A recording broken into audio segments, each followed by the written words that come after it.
Así que les invito a abrir la Biblia en el Evangelio según San Juan, en el capítulo 18. Voy a estar leyendo del 1 al 14 de Juan capítulo 18. Juan capítulo 18 del 1 al 14. Ese va a ser el texto que vamos a estudiar en esta tarde, si el Señor nos lo permite. Juan 18, del 1 al 14. Le voy a dar lectura. Me siguen con su vista. Esta es la palabra de Dios.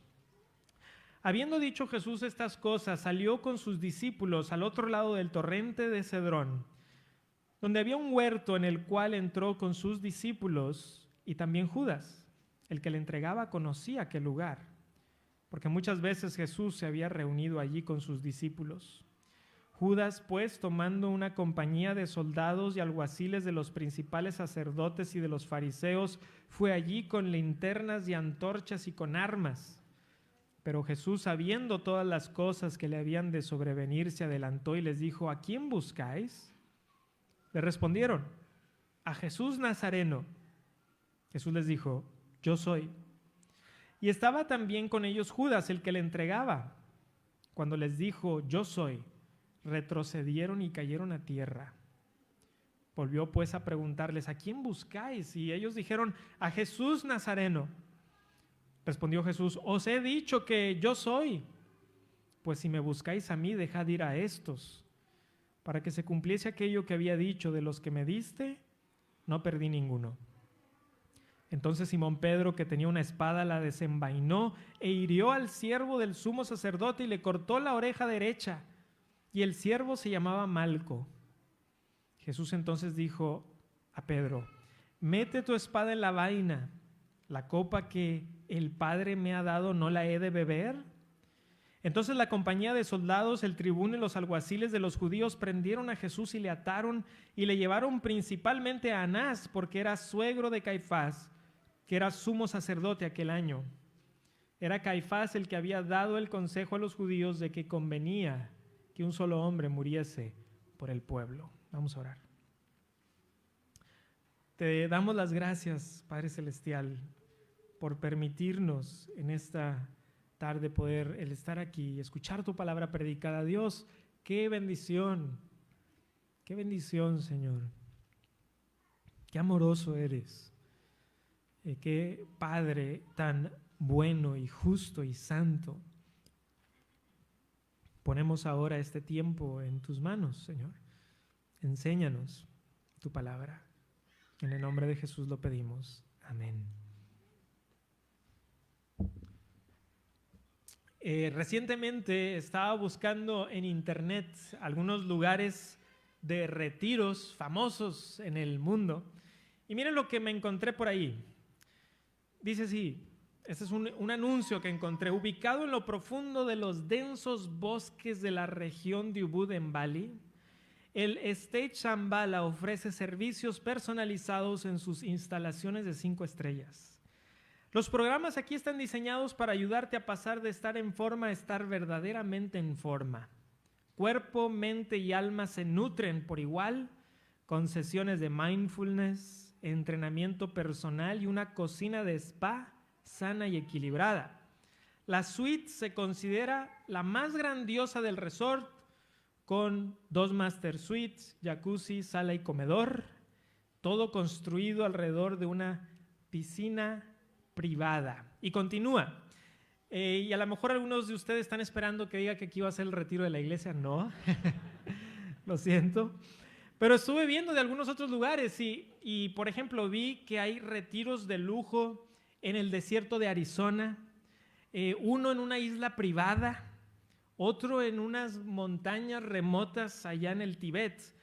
Y pues cuando estás viendo eso y ves las fotografías, pues a lo mejor se te antoja y dices: estaría muy bien ir para allá, hasta que ves el precio, ¿verdad? Y se te empiezan a quitar un poquito las ganas.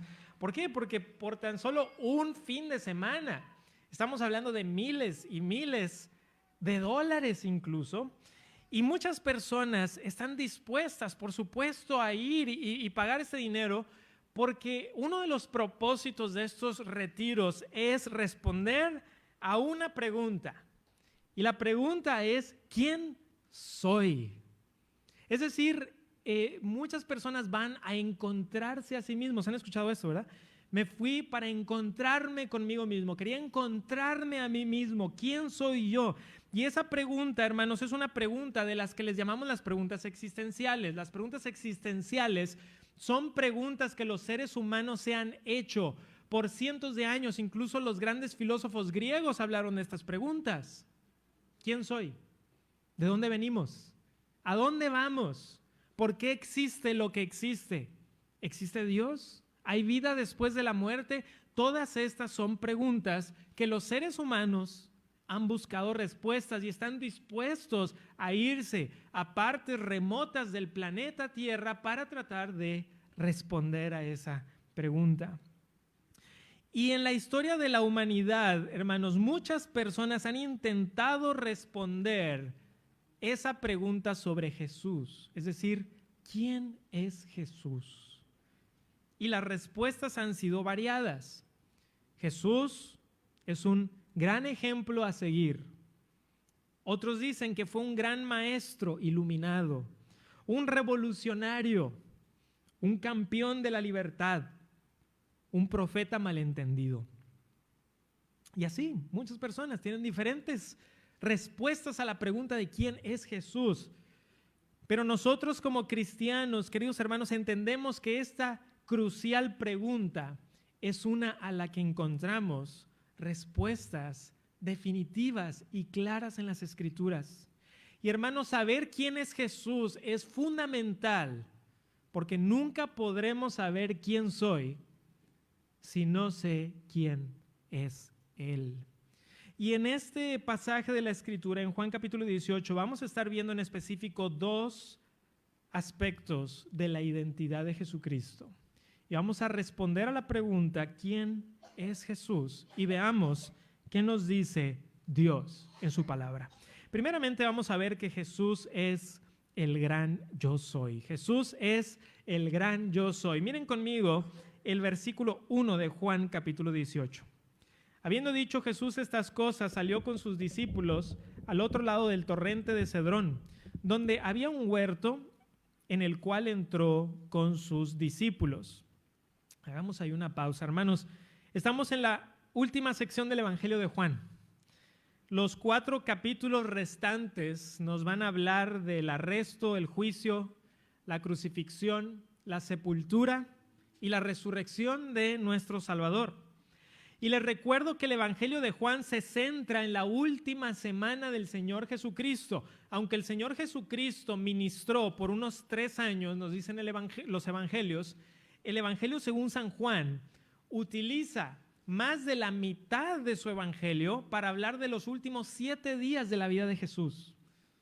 Así de importantes son, porque vemos la culminación de la misión de Jesucristo aquí en la tierra.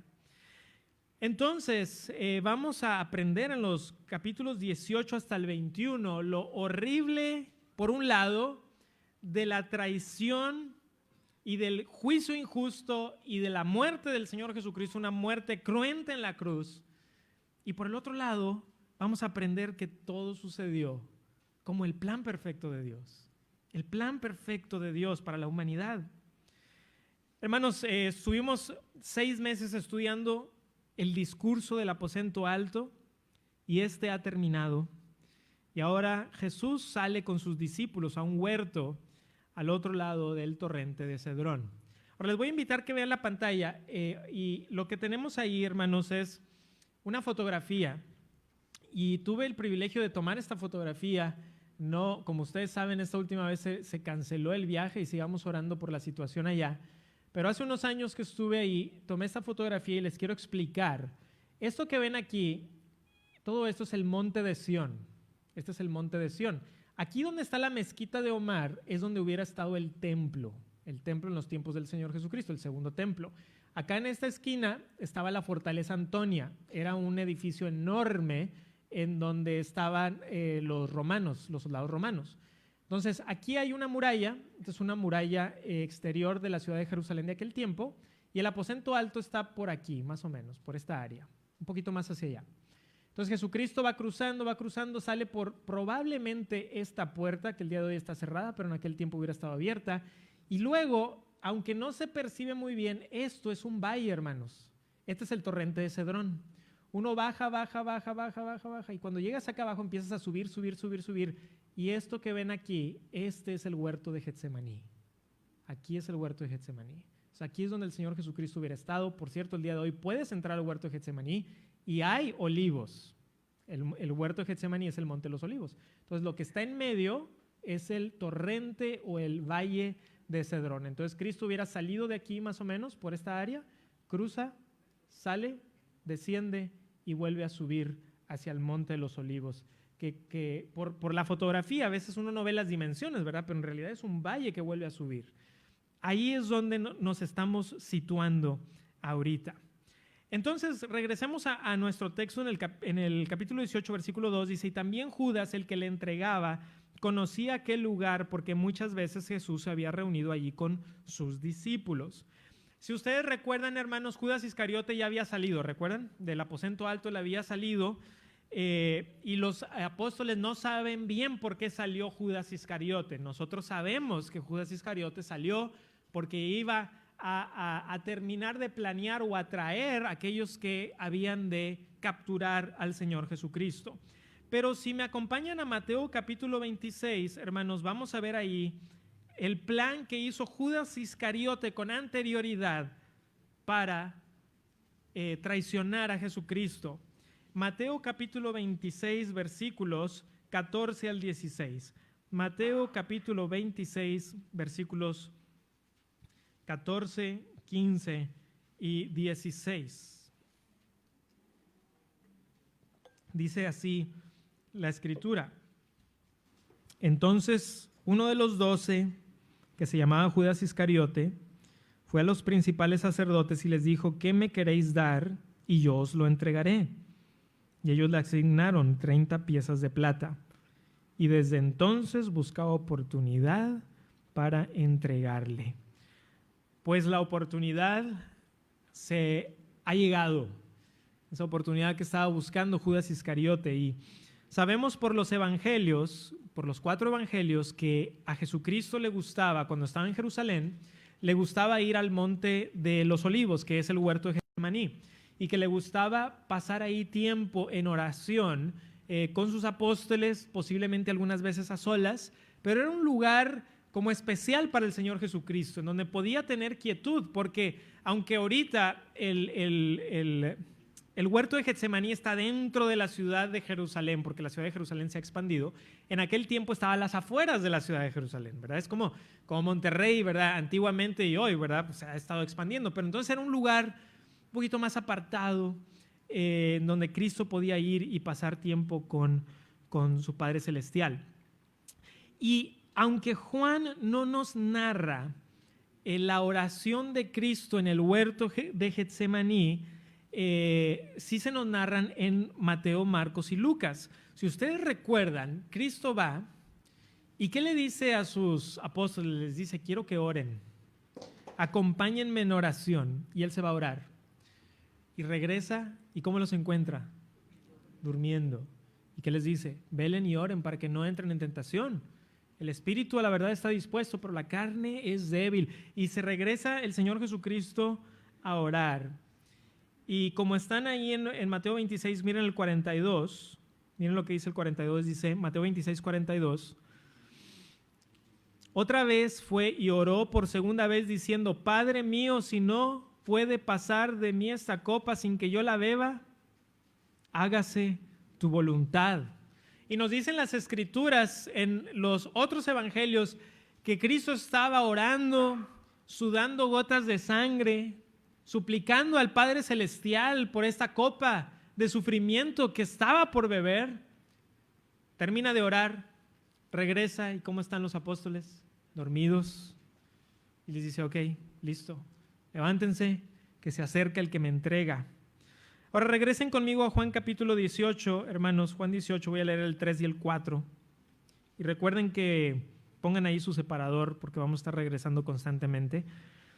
Juan 18, del 3 al 4 dice: Judas, pues, tomando una compañía de soldados y alguaciles de los principales sacerdotes y de los fariseos, fue ahí con linternas y antorchas y con armas, pero Jesús, sabiendo todas las cosas que le habían de sobrevenir, se adelantó y les dijo: ¿a quién buscáis? Hermanos, no sabemos cuántas personas había en esta compañía, pero sabemos que había soldados romanos, que había alguaciles del templo. Los alguaciles eran porque a los judíos no les gustaba para nada la idea de tener soldados romanos adentro del templo. Entonces habían soldados del templo, se le llamaban los alguaciles, eran los que vigilaban el templo, que hubiera paz en el templo. Y el templo, recuerden que la explanada del templo era enorme, estaba el templo allí, pero la explanada era gigantesca. Entonces había soldados por aquí y por allá, y entonces Judas Iscariote ha traído soldados romanos, alguaciles y más personas. Porque, por ejemplo, no tienen que ir ahí, pero Mateo 26, 47 dice que venía mucha gente con espadas y palos. ¿Cuántas personas? No sabemos. Pero Cristo sabía todas las cosas que le habían de sobrevenir, dice el versículo 4. Así que me parece que por revelación del Espíritu, Jesucristo anticipadamente sabía lo que estaba por suceder. ¿A qué venían esas personas? Y aunque ser arrestado suponía vergüenza en la cultura judía, Jesucristo es el que se adelanta y les pregunta: ¿a quién buscan? Porque incluso aquí, Cristo está en control. Él está en control de la situación. Los apóstoles, vamos a ver, todo se va a salir del control de ellos. Incluso esta multitud de personas que vienen con palos y espadas y soldados, imagínense, como si fueran en contra de un ejército. Y ellos creen que están en control. Tampoco están en control. Al final el que está en control es Dios. Miren el versículo 5 y 6, Juan 18. 5 y 6, le respondieron: a Jesús Nazareno. Jesús les dijo: yo soy. Y estaba también con ellos Judas, el que le entregaba. Cuando les dijo: yo soy, retrocedieron y cayeron a tierra. De los 4 evangelios, hermanos, solamente Juan narra este suceso específico. Me refiero a la respuesta de Jesucristo al decir: yo soy, y la manera en que responden las personas que habían venido. Ya anteriormente hemos hablado de cómo yo soy hace referencia a la deidad de Jesús, porque es un eco al nombre de Dios. Recordarán ustedes que cuando Moisés está en el desierto y se le aparece el ángel de Jehová en la zarza, y entonces Dios le está diciendo: quiero que vayas a Egipto y que saques a mi pueblo y que lo lleves a la tierra prometida. Moisés, su reacción no es: esto es lo que había estado esperando. Qué bueno, Dios, gracias que me mandas. No, ¿qué empieza a decir? Excusas. Pero yo no sé cómo hablar, pero es que esto y lo otro. Y entonces, en una de esas preguntas que Moisés está haciendo es: ¿qué les voy a contestar cuando me digan quién te envió? Y dice así la palabra, se los leo yo, Éxodo 3:14, y respondió Dios a Moisés: yo soy. Y dijo: así dirás a los hijos de Israel: yo soy, me envió a vosotros.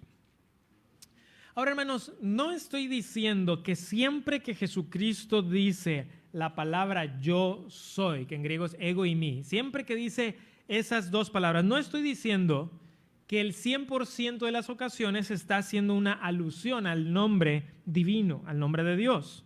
Algunas veces parece que lo dice sin esta connotación necesariamente, pero hemos visto que hay otras ocasiones en las que claramente está haciendo alusión al nombre de Dios.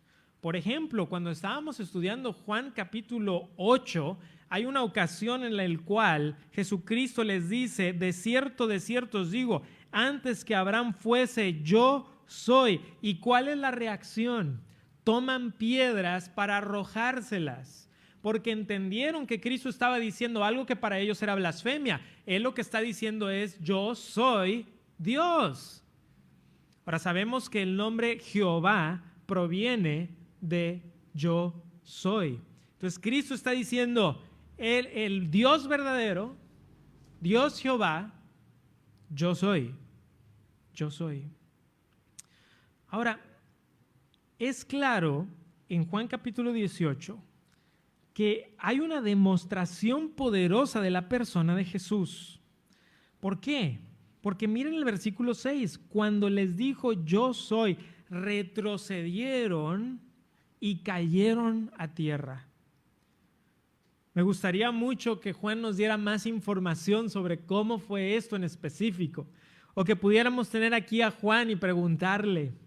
Algunas veces me imagino, pero es solamente eso porque no sabemos exactamente cómo sucedió, que cuando Jesús pronunció esas palabras, quizá se escuchó como un trueno, o como una explosión, o algo sucedió en ese momento, que las personas se dieron cuenta que estaban delante de alguien que es más que solamente un ser humano, verdadero humano, sí, pero más que solamente eso, porque retroceden y caen.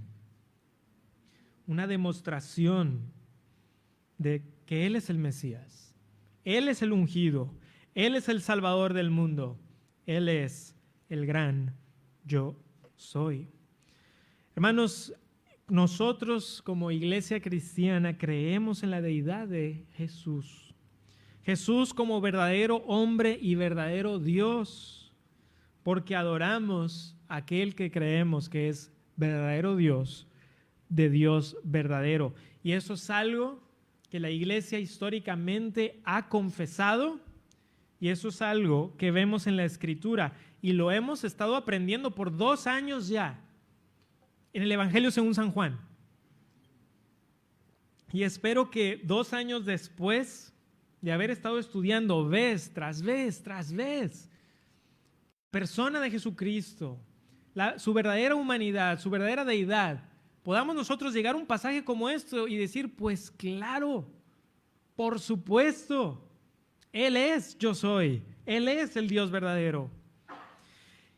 Y miren lo que sucede ahí en el versículo 7 y 8 y 9 de Juan 18, 7 al 9. Volvió pues a preguntarles, ¿a quién buscáis? Y ellos dijeron, a Jesús Nazareno. Respondió Jesús, os he dicho que yo soy, pues si me buscáis a mí, dejad ir a estos, para que se cumpliese aquello que había dicho, de los que me diste no perdí ninguno. Una vez más, Cristo está en control.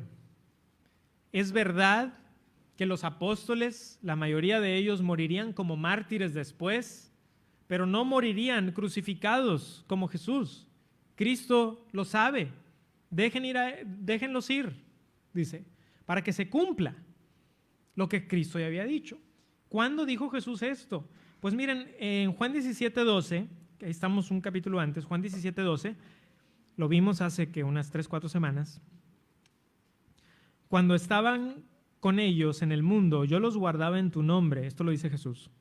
A los que me diste yo los guardé y ninguno de ellos se perdió, sino el hijo de perdición, para que la escritura se cumpliese. Entonces, evidentemente, aquí el Señor Jesucristo, al decir esto, y Juan, al ahondar en esto, nos está diciendo que por lo menos uno de los cumplimientos parciales de esta profecía del Señor Jesucristo era precisamente en la protección de los apóstoles en ese tiempo. Sí morirían, pero morirían después de que ellos mismos llevaran a cabo la misión que Dios tenía para ellos. La misión de Cristo ya estaba llegando a su fin, por así decirlo, a su fin culminante de su muerte en la cruz, pero los apóstoles todavía tenían más tiempo para cumplir con la misión. Quizá recuerden, quizá no lo sé, pero en el 2006 salió una famosa película que estaba basada también en un famoso libro que ha vendido millones de copias. Y esta película mucha gente le gustó porque hablaba de códigos y de Leonardo da Vinci y de muchas de estas cosas, ¿no?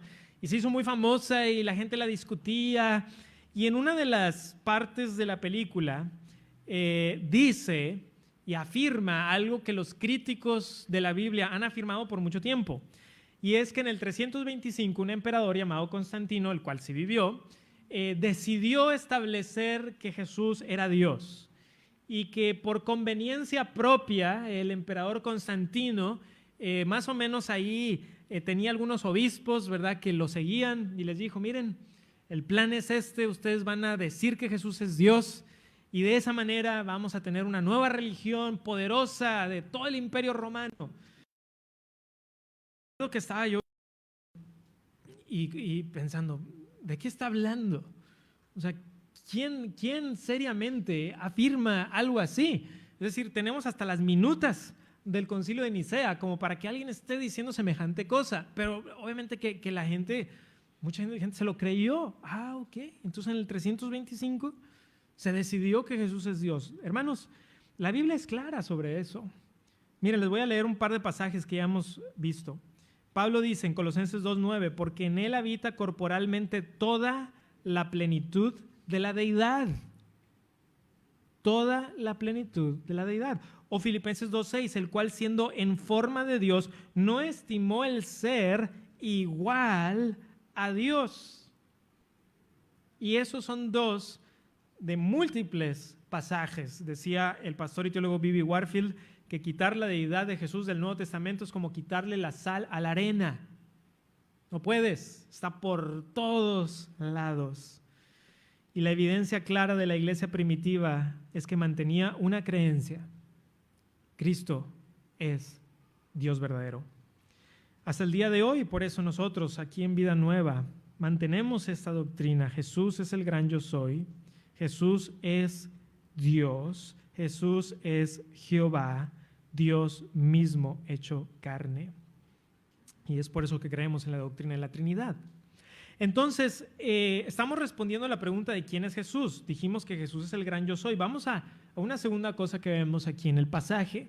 Punto número 2, Jesús es la única expiación. Jesús es la única expiación. Estamos en Juan 18, versículo 10.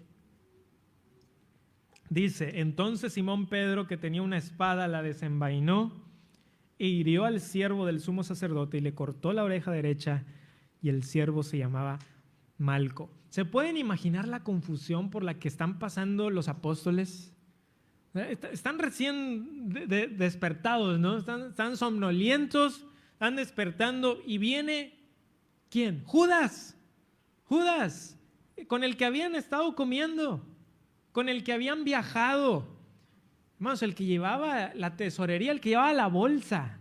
Y ya les hemos dicho, y hemos hablado de esto antes, que Judas no era muy probablemente el que todo el mundo pensaba, yo creo que él va a ser el que nos va a traicionar. No, era el que no pensaban que los iba a traicionar.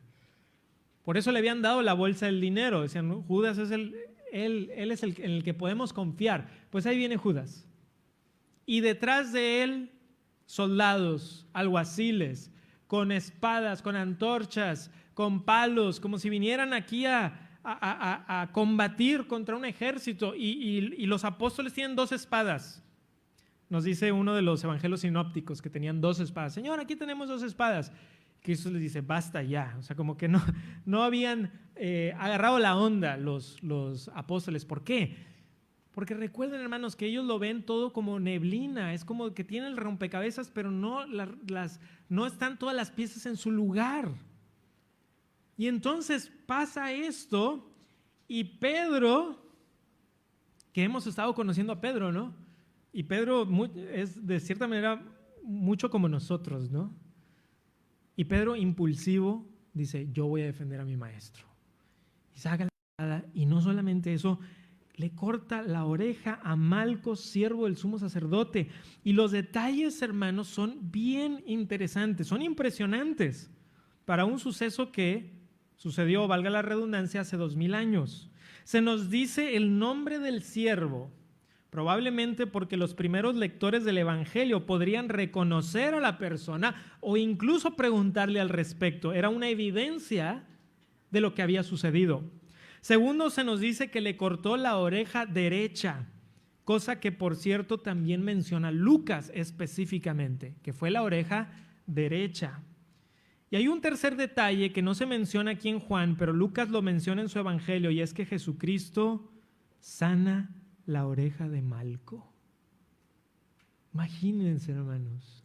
Aquí viene el siervo del sumo sacerdote, quiere apresar al Señor Jesucristo, viene con intenciones asesinas, sufre un daño en su cuerpo físico, y antes de que Jesús sea capturado y atado, Cristo se toma el tiempo para sanarlo. Solo podemos una vez más imaginarnos la mirada perpleja de Malco al darse cuenta que aquel que venía a matar se acaba de tomar el tiempo para sanarlo. Versículo 11 dice: Jesús entonces dijo a Pedro: mete tu espada en la vaina, la copa que el Padre me ha dado, ¿no la he de beber? Hermanos, vale la pena ver en Mateo 26. Regresen conmigo, por favor, allá a Mateo 26. Mateo, en su evangelio, nos expande sobre este suceso. Mateo 26, 52. Voy a leer hasta el 54. Mateo 26, 52 al 54. Dice Mateo 26, 52: entonces Jesús le dijo: vuelve tu espada a su lugar, porque todos los que tomen espada a espada perecerán.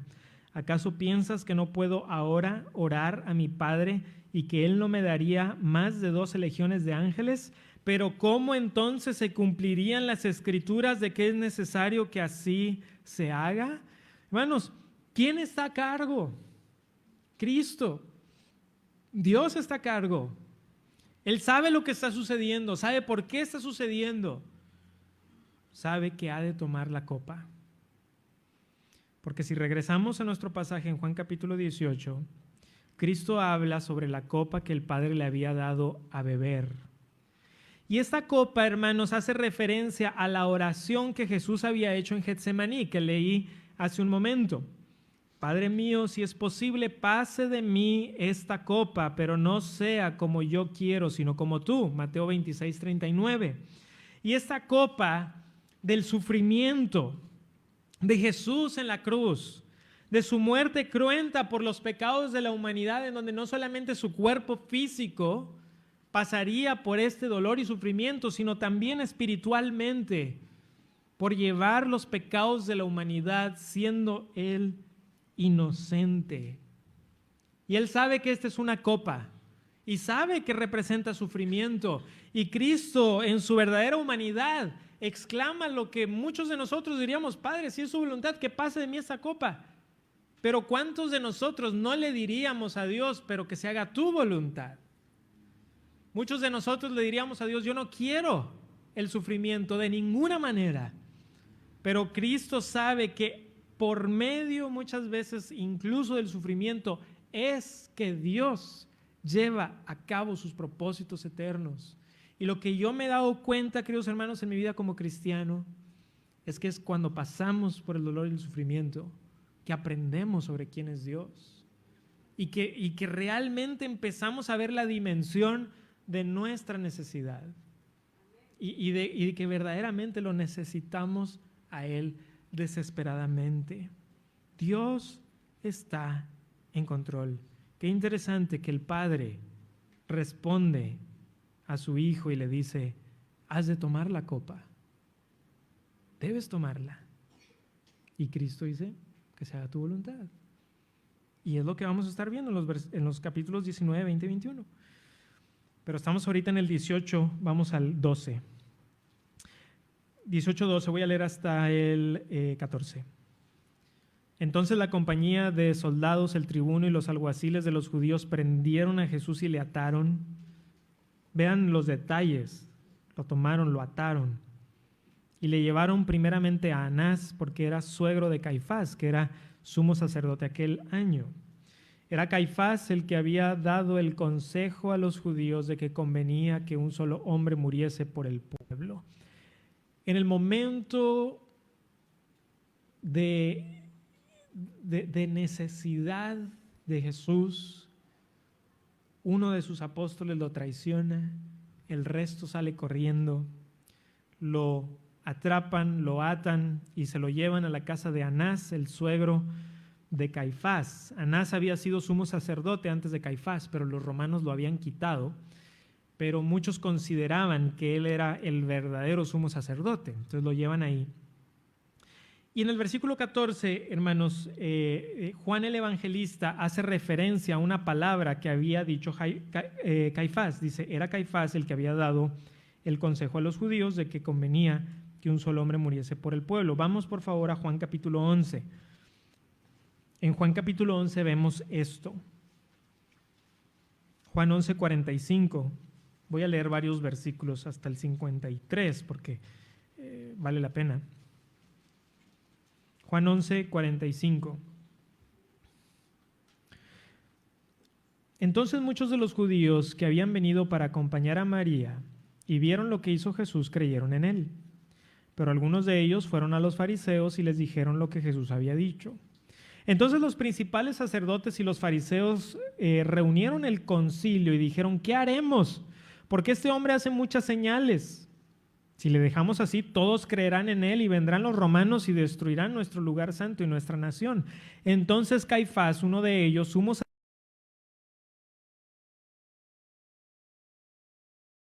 nos conviene que un hombre muera por el pueblo y no que toda la nación perezca.